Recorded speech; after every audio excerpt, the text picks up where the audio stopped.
भारत में पुलिस वालों से किस तरीके से डील की जाती है ये मैं आपको बताता हूँ, ठीक है। और इसी के वजह से कैसे गरीबों पर दबाव बनाया जाता है ये भी आपको समझ में आएगा। अब इस चीज को अच्छे तरीके से समझने के लिए आप एक फॉर्मूला याद रखना, जो कि मैं आपकी सेफ्टी के लिए ही बता रहा हूँ। अगर सामने वाला बंदा आपसे फिजिकली काफी ज्यादा स्ट्रांग है तो उसके साथ कभी मत भिड़ो जब तक आप उसके लेवल तक नहीं पहुंच जाते, ठीक है। ये हो गया पहला केस, ठीक। और अगर सामने वाला बंदा आपसे अमीर है तो उसको कभी भी कोर्ट में मत घसीटो, ठीक है। फिर चाहे आप कितने ही सच्चे क्यों ना हो, आपका पॉइंट ऑफ व्यू कितना ही मजबूत क्यों ना हो, जब तक आप उसके लेवल तक नहीं पहुंच जाते तब तक आपको कोशिश यही करनी है कि आप ऐसा मत करो, ठीक है। ये हो गया हमारा दूसरा केस, ठीक। अब समझो, जो बंदा आपसे फिजिकली काफी ज्यादा स्ट्रांग होगा, अगर वो आपकी बातों को नहीं समझना चाहता तो वो नहीं समझेगा। इसके लिए आप उसको जबरदस्ती नहीं कर सकते कि भाई तू मेरा बात समझ ले, ये कर ले, वो कर ले, नहीं। अगर आप उसको जबरदस्ती करेंगे तो आपको वो चारों खाने चित कर देगा, क्योंकि वो आपकी बातों को नहीं समझना चाहता, ठीक है। तो उसके पास जो भी पावर होगा वो उसके जरिए आपसे डील करेगा। ये हो गया पहला केस सॉल्यूशन। वैसे ही जब आप किसी अमीर इंसान को कोर्ट में घसीटते हैं तो वो अपने पावर के जरिए, अपने कनेक्शन के जरिए, अपने पैसों के जरिए आपको आसानी से दबा देगा, ठीक है।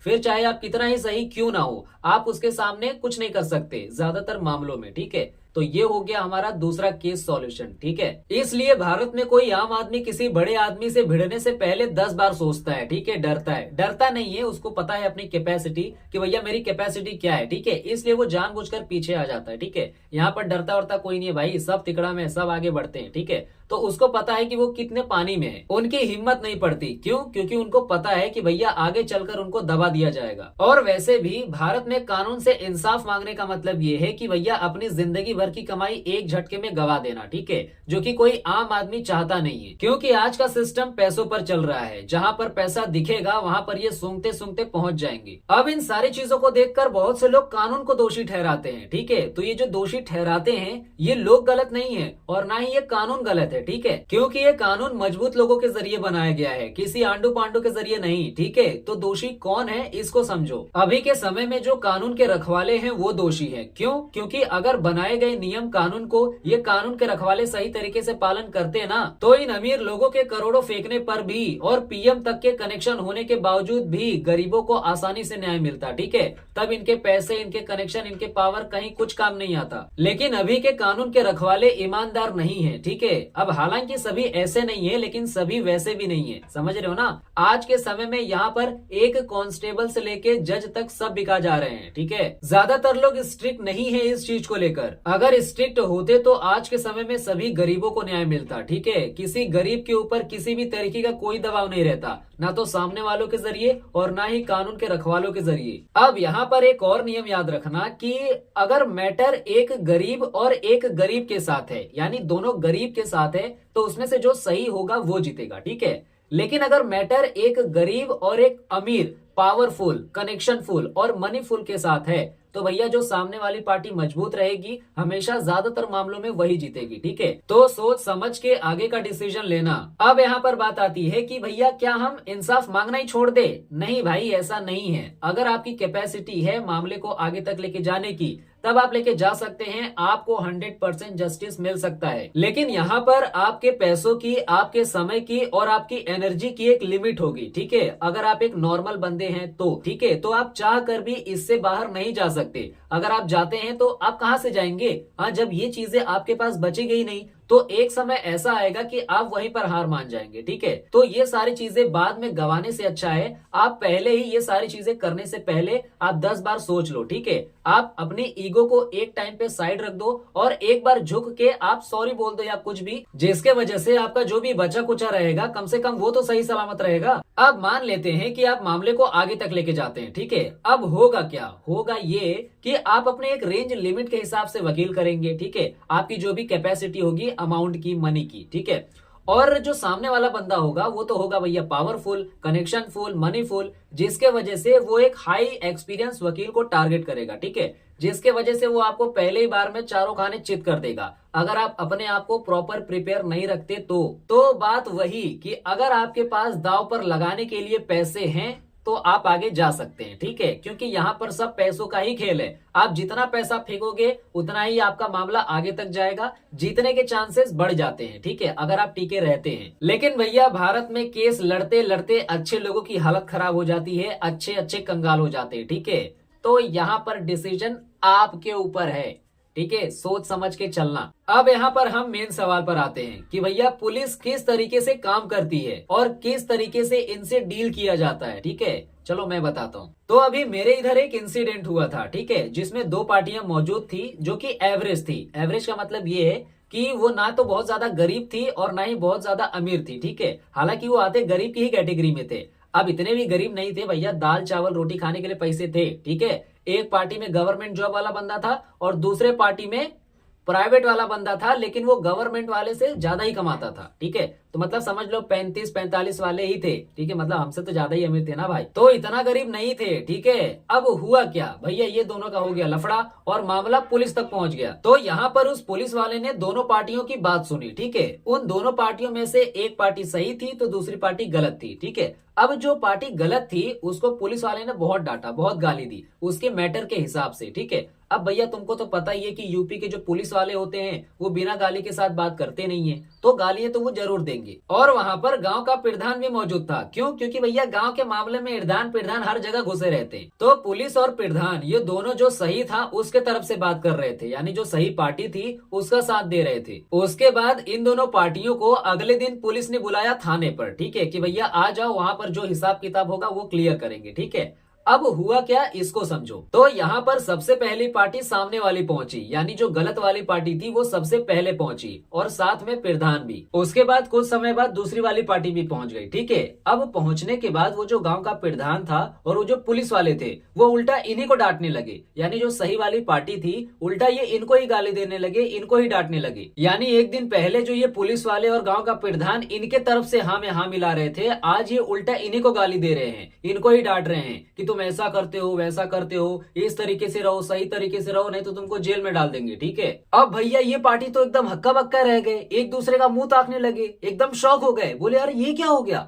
अभी कल के दिन ही तो ये प्रधान और ये पुलिस वाले सामने वाले पार्टी को समझा के आए और दूसरे दिन यहाँ पर आने के बाद ये उल्टा हम पर ही चढ़ रहे हैं। मतलब ये क्या हो गया, कैसे हो गया। अब जब ये लोग हक्का बक्का हो गए तो भैया इनका दिमाग ही काम नहीं कर रहा है कि अब हम क्या करें हैं। यहाँ पर तो साला सब मामला ही उल्टा पलटा पड़ गया। उसके बाद इन्होंने क्या किया कि अपना फोन किसी रिलेटिव को घुमाया, ठीक है। कुछ समय बाद वो रिलेटिव भी थाने पर पहुंचता है और वो जो बंदा होता है वो थोड़ा जानकार बंदा होता है, ठीक है। जानकार का मतलब ये कि पुलिस से किस तरीके से बात करनी है, किस तरीके से हैंडल किया जाता है इनको, उसको सारी चीजें पता थी, ठीक है। क्यों? क्योंकि वो भी एक पुलिस बैकग्राउंड से ही आता था। अब वो पुलिस नहीं था लेकिन उसके फैमिली में उसका जो फादर था वो भी पुलिस था, हाई लेवल का नहीं, वो नीचे लेवल का जो होते हैं ना चौकीदार ये सब, तो वो था। उसके बाद क्या हुआ कि ये जो बंदा था ये पुलिस वालों से थोड़ा कड़क आवाज में बात करता है कि भैया ये क्या कर रहे हो, मामला हमारा है, सुननी हमारी चाहिए और उल्टा तुम हमारे ऊपर ही चेपे जा रहे हो। इसके बाद भी वो पुलिस वाले इनकी नहीं मान रहे, ठीक है। तब भैया इसने क्या किया कि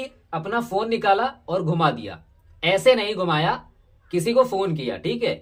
अब फोन करने के कुछ ही समय बाद उन पुलिस वालों के ऊपर भैया 2-3 लगातार फोन आने लगे। अब जब पुलिस वाले उस कॉल पर बात करने लगे, 2-4 बातें सुन लिए तो भैया उनकी सिट्टी पिट्टी गुल, उनके मुंह से तो आवाज ही नहीं निकल रही है, एक दूसरे का चक्कर पकड़ मुंह ताक रहे हैं। भैया पूरा थाना एकदम शांत, इसको बोलते औरा, ठीक है, यही औरा है भाई। तब पुलिस वाले दांत चियार के बोल रहे हैं, अरे सर गलती हो गई। तब ये पुलिस वाले वापस उस पार्टी को गरियाने लगे, यानी जिसकी गलती थी वापस उसको डांटने लगे, गाली देने लगे। अब ये जो रिलेटिव था जिसने बड़े अधिकारियों को फोन घुमाया था उसने अपना मुंह खोलना चालू किया, ठीक है। जो सामने पार्टी खड़ी थी उसके सामने और पुलिस वालों के सामने उसने बताना चालू किया कि देखो भैया इनकी ये गलती है, इनके ऊपर ये धारा चढ़ेगी, इनको इतने दिन की सजा होगी और इनको जमानत भी नहीं होगी, ठीक है। इस तरीके का केस उनको बताया। अब ये सब सुन के पुलिस वाले फिर शांत हो गए, बोले भैया ये तो पढ़ा लिखा लग रहा है, इसके कनेक्शन भी ऊपर तक हैं। अब हालांकि ऐसा कोई खुल के बोला नहीं लेकिन उनका शक्ल देख के सबको पता चल गया, ठीक है। क्योंकि ये साइकोलॉजी चीज होती है, जब सामने वाले को ट्रिगर हो जाता है कि हाँ भैया इनको नॉलेज है तो वो सामने वाला बंदा थोड़ा सतर्क हो जाता है। इन चीजों के बाद वो जो रिलेटिव होता है उसके साइड की जो भी पार्टी होती है उसके साथ ये जो पुलिस वाले होते हैं वो भैया तमीज से पेश आने लगते हैं, क्योंकि उनको एहसास हो गया कि भैया सामने वाली पार्टी मजबूत है, अब इनसे पंगा लेना या फिर जबरदस्ती इनके ऊपर दबाव डालना अपने लिए ठीक नहीं है। अब यहाँ पर तुम तुमने एक बात नोटिस की कि जहां पर एक दिन पहले गांव का प्रधान और पुलिस गलत पार्टी को समझा रहे थे, आज आखिर वो पलट कैसे गए? लगाओ दिमाग।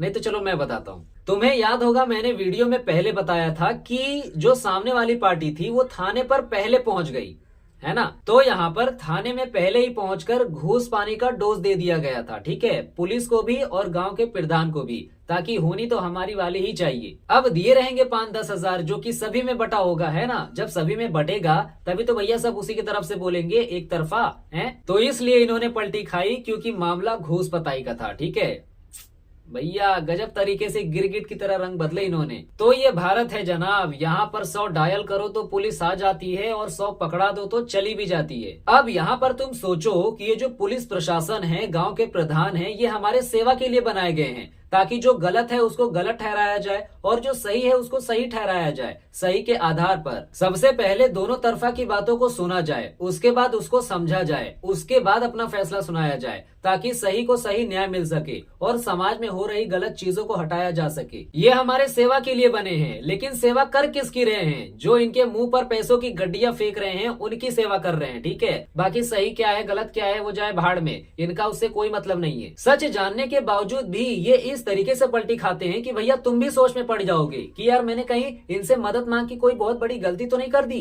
इसलिए आज के समय में इस देश के कानून के रखवालों के ऊपर आंख बंद करके भरोसा करना खुद में एक बहुत बड़ी बात है, ठीक है। आज के समय में तो भैया तुम आंख खोलकर भी भरोसा नहीं कर सकते, ये हालत है हमारे देश की। अब हम तो किसी भी मैटर को सुलझा नहीं सकते, क्यों? क्योंकि भैया अगर हम सुलझाने पर आए तो कानून का उल्लंघन हो जाएगा, और अगर हम इनके भरोसे बैठे उम्मीद लगाकर न्याय की तो ये उल्टा पकड़कर हमें ही पेलेंगे, अगर सामने वाली पार्टी मजबूत निकली तो। इसीलिए अगर आप किसी बड़े पार्टी से भिड़ जाते हैं तो भैया वो बड़ा पार्टी इनके मुंह में पैसे ठूस ठूस कर भर देता है, ठीक है, ताकि इनका मुंह बड़े पार्टी के खिलाफ कभी ना खुले। अभी कुछ टाइम पहले आपने बहुत केस सुने होंगे कि भैया बिल्डर का लड़का एक्सीडेंट कर दिया, फलाना लड़का ये कांड कर दिया, वो कांड कर दिया, लेकिन बावजूद इसके सबूत होने के बावजूद पुलिस कोई एक्शन नहीं लेती, ठीक है। तो यहाँ पर सारा का सारा खेल पैसों का ही होता है। तो भैया ये आम आदमी जाए कहाँ न्याय मिलेगा? ये सिस्टम हर जगह से पंचर है। अब अगर ऐसे मामलों में आप कभी लपेटे में आ जाते हैं तो भैया अपनी सेफ्टी के साथ चलना, ठीक है, नहीं तो कब तुम्हारे ऊपर पलटवार हो जाएगा ये तुम्हें खुद नहीं पता चलेगा। चलो वापस हम अपनी कहानी पे आते हैं, ठीक है। अब जब थाने पर सभी को पता चल गया कि भैया ये लोग तो लिए हैं घूस, ठीक है, अब हालांकि उतना खुलकर कोई बोला नहीं, लेकिन पता सबको चल गया कि ये लोग घूस लिए हैं। तो वो जो रिलेटिव था जिसने बड़े अधिकारियों को फोन घुमाया था, उसकी औरत भी साथ में आई थी। तो वो औरत क्या बोलती है पता है पुलिस वालों से कि एक बात बोलूं? तो वो पुलिस वाला बोलता है कि हाँ बोलो। तो वो औरत बोलती है कि आप जैसे जो पुलिस वाले होते हैं ना, एकदम कुत्ते की तरह होते हैं, ठीक है, जहां पर पैसा दिखता है वहां पर सूंघते सूंघते चले जाते हैं। तब वो पुलिस वाला क्या बोलता है पता है? हाँ बात तो ठीक ही है। मतलब तुम समझ रहे हो, वो उन लोग को भी पता है कि वो लोग क्या कर रहे हैं, लेकिन बावजूद इसके वो काम करते हैं। तो इन सारी चीजों को सुनने के बाद आपको पता चला कि पुलिस वालों से किस तरीके से डील की जाती है? नहीं पता चला? चलो कोई बात नहीं यार, मैं आपको रिकवर करवा देता हूं। तो पुलिस वालों से टोटल 3 तरीके से डील की जाती है, जिसमें कि सबसे पहले आता है पैसों के जरिए, उसके बाद आता है कनेक्शन के जरिए, उसके बाद आता है नियम कानून के जरिए, ठीक है। यानी अगर आप उनके साथ नियम कानून फेंक के बात करते हैं तब आपको वो सीरियस लेंगे, ठीक है। मतलब अगर आपको बेसिक धाराओं के बारे में पता है, अगर पुलिस आपसे बदतमीजी कर रही है तो आप अगर लीगली उनको समझा रहे हो तो आपका हर जगह काम आसान हो जाता है। अब इन तीनों डील को किस टाइम पे करना होता है इसको समझो, जिसमें कि सबसे पहले आता है पैसों का डील। पैसे देने पर आपका काम भी हो जाएगा और अधिकारियों के साथ आपका कनेक्शन भी बरकरार रहेगा। इसमें दूसरा आता है कनेक्शन डील। इसका इस्तेमाल तब किया जाता है जब कोई अधिकारी आपके ऊपर चढ़ रहा हो, ठीक है, तब इसका इस्तेमाल आप कर सकते हैं। फिर चाहे आप सही हो या फिर गलत, अगर पहचान अच्छी है, कनेक्शन अच्छा है, तो वो अधिकारी आपका साथ जरूर देगा, ठीक है, आपको हमेशा प्रोटेक्ट करेगा। क्यों? क्योंकि वो भी एक इंसान है, उसके अंदर भी इमोशंस नाम की चीज होती है, लेकिन तब तक आपका साथ देगा जब तक उसके सीनियर का प्रेशर उसके ऊपर नहीं आ जाता, ठीक है। मतलब अगर आपसे भी कोई बड़ा खिलाड़ी मिल गया तो भैया वो अपने अधिकारी को बोलेगा ना चेपने के लिए, तब वो उसका अधिकारी आपके अधिकारी पर प्रेशर डालेगा, तब इस मामले में वो ज्यादा कुछ नहीं कर सकता। लेकिन अगर वो अधिकारी ईमानदार रहा तो भैया वो गलत चीजों में आपका साथ बिल्कुल नहीं देने वाला, ठीक है। क्योंकि अगर ईमानदार व्यक्ति खाकी को पहन लेता है तो अलग लेवल का पावर आ जाता है उसके अंदर। फिर चाहे आप उसके कुछ भी लगते हो, लेकिन ज्यादातर मामलों में ऐसा नहीं होता, साथ तो देते ही हैं, क्योंकि आज का समय ही वैसा चल रहा है। इसीलिए आज के समय में एक आम इंसान पुलिस वालों के सामने जाने से डरता है, भले से वो सही ही क्यों ना हो। अगर सामने वाली पार्टी मजबूत है, पावरफुल है, कनेक्शन फुल है, पैसों के मामले में बहुत ज्यादा बड़ी है, तो भैया वो पुलिस वालों को पैसे खिला खिलाकर तुम्हारे हड्डी पसली को तुड़वा देंगे। पुलिस वालों को ये बोलते हैं कि अगर ये बंदा थाने में आता है, केस दर्ज करवाता है, तो इसकी बात बिल्कुल नहीं सुनना है, केस दर्ज नहीं करना है, उल्टा मार कर इसको भगा देना, ठीक है। तो वो जो पुलिस वाले होते हैं वो उल्टा सही आदमी को भी भगा देते हैं, ऊपर से 2-4 गाली देंगे वो अलग। इसमें तीसरा डील आता है नियम कानून के जरिए, ठीक है। फिर चाहे सामने वाला कोई भी हो, कितना ही बड़ा अधिकारी क्यों ना हो, आप उसको झुका सकते हैं। फिर चाहे कांस्टेबल हो, स्टार वाला हो, डीएसपी हो, एसपी हो, एसएसपी हो, एसीपी हो, डीसीपी हो, कोई भी हो, आप उसको सबक सिखा सकते हैं। अगर आपके साथ सही व्यवहार नहीं कर रहे हो तो, या फिर गलत लोगों के साथ मिलकर आपको गलत साबित करने पर तुले हुए हो तो, क्योंकि भैया कोर्ट में जज के अलावा और किसी की नहीं चलती, ठीक है। सब खड़े होते हैं वहां पर, जहां पर एक नॉर्मल बंदा खड़ा होता है वहीं पर अधिकारी भी खड़े होते हैं। तो इसके जरिए आप बहुत कुछ कर सकते हैं, ठीक है। आई होप आपको चीजें समझ में आई होंगी। बाकी हमारा वीडियो यहाँ पर एंड होता है, फिर मिलते हैं हम नेक्स्ट वीडियो में। तब तक आप हंसते रहिए, खेलते रहिए और मुस्कुराते रहिए।